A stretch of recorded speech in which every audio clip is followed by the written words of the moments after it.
Hi, my name is Dan Dourson. I'm the resident biologist here at BFREE. Oh, we got Among many duties, some of the work I do is with endangered species such as bats. And the bats here are really interesting because they're diverse. There's about 75 species in Belize, and of which we've caught perhaps close to 30 species here at BFREE. Well, I just need you to pull that on. Thank you. They're interesting because they're in the tropics. Bats are very diverse, and there's many types of bats that fill the multiple niches that occur here. It's a mustache bat with some interesting colors to it. Look at that. Oh, yeah. And we have bats that are up high, that fly above the canopy, the jungle canopy. We have bats that are kind of flying below the canopy and foraging on insects and other foods. And then we have bats that feed on fruits, on berries, nuts. We have bats actually that eat other bats and things like trogons and parrots. That's almost like a albino or something like that. Yeah, I've never seen a bat. This is a mustache bat. And we even have bats here that feed on blood, and such as the two species of vampire bats. This is another mustache bat. This is what they're supposed to look like. That one looks really different. But so it's kind of like these are like the bird nets, same nets actually, and instead of One next one. what is that? The next one. Oh, next one. Okay. The nets here are put across the road instead of the other direction. The birds. So we won't keep this one. We'll just basically look at it and a little closer because we have two. Now we have three of the same species here. Okay. It's a mustache bat. It's a male, obviously. You can say it's penis. And these little things you see on here are bat flies. They're parasites. They don't harm the bat. They just kind of eat exfoliating skin and hair, so forth. And many of the bat flies are just known from one species of bat. So another bat species will have a different species of bat fly on it, which is really interesting.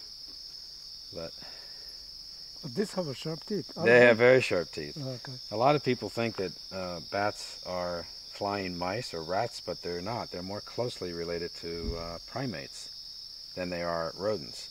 And actually, bats are I see the little fly. Yeah. You see that? Yeah. And they constantly move around on the bats, and when the bats are flying, they stay on. But they move sideways like a crab. Oh. They're kind of neat that way. Yeah. Like a crab, they move Yeah. fast. Bats are really the only true mammals that have flight. There's lots of things like flying squirrels and flying lemurs, but they don't really fly. They glide, and they start up high and they glide down to a tree, where bats can start from the ground and fly up. That's the difference. And they're very capable flyers, much better flyers than birds. Yeah. And they actually, a lot of people think that bats are blind, but they're not. They have little eyes, but they see as well as we do. Yes, yes. And many bats here in Belize actually land on the ground and hunt and eat spiders and scorpions, which is really interesting, I think. But if you want to feel the fur is quite soft. This is the fur, yeah. Isn't that soft? Keep them right back over there again. I'd like to feel them too. Yeah, okay. So the fur is quite soft, like spongy. that of another small mammals. Yeah, very soft. Like a mouse? Yeah, like a mouse or a mole. Moles have really soft skins or pelts. Cool. And the tail? You have a tail? They do have a tail. Some bats are without a tail, but this one has a tail. See that? Yeah, Just see a that? tiny little one. Yeah. Okay. Oh, good. So I'm going to show you how bats can fly from the ground. Let me get on the camera here. Oh, okay. Okay. All right, cool. Got it. Got it? I can put this on the ground. It can take off. Whoa. And a flying squirrel cannot do that. So it has another mustache bat. This is by far the most common bat here. And these are cave roosting bats. So we know, based on what we know about the ecology of this species of bat, there's a cave within a mile and a half of BFREE that these bats are roosting in. This is looks like another male, and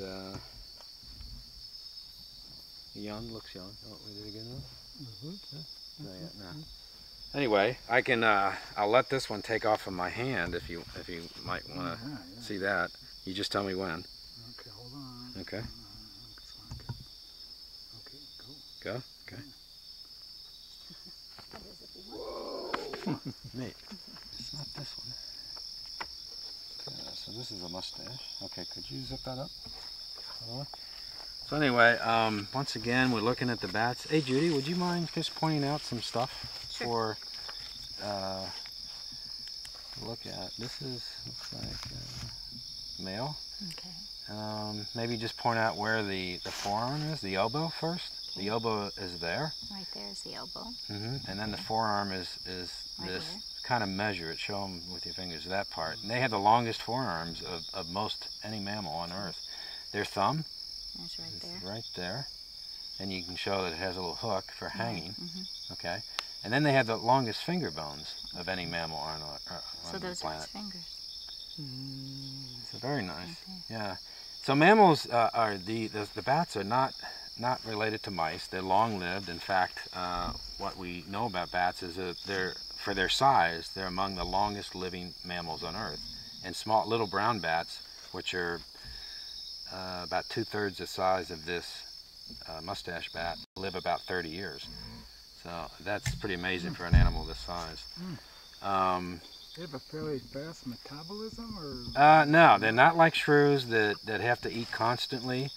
They, of course, the bats in the north temperate zones, like the United States and in Canada and Alaska, hibernate.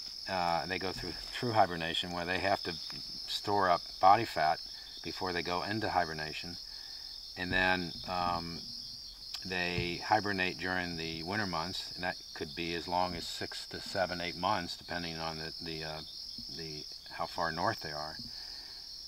And then they come out, and of course they're active pretty much spring through summer and early fall. And in the fall is when they're eating most of the larger amounts of insects, like to get their body fat up, and so they can hibernate through the winter. So anyway, we talked a little bit about the bat flies on there, which are little parasitic things.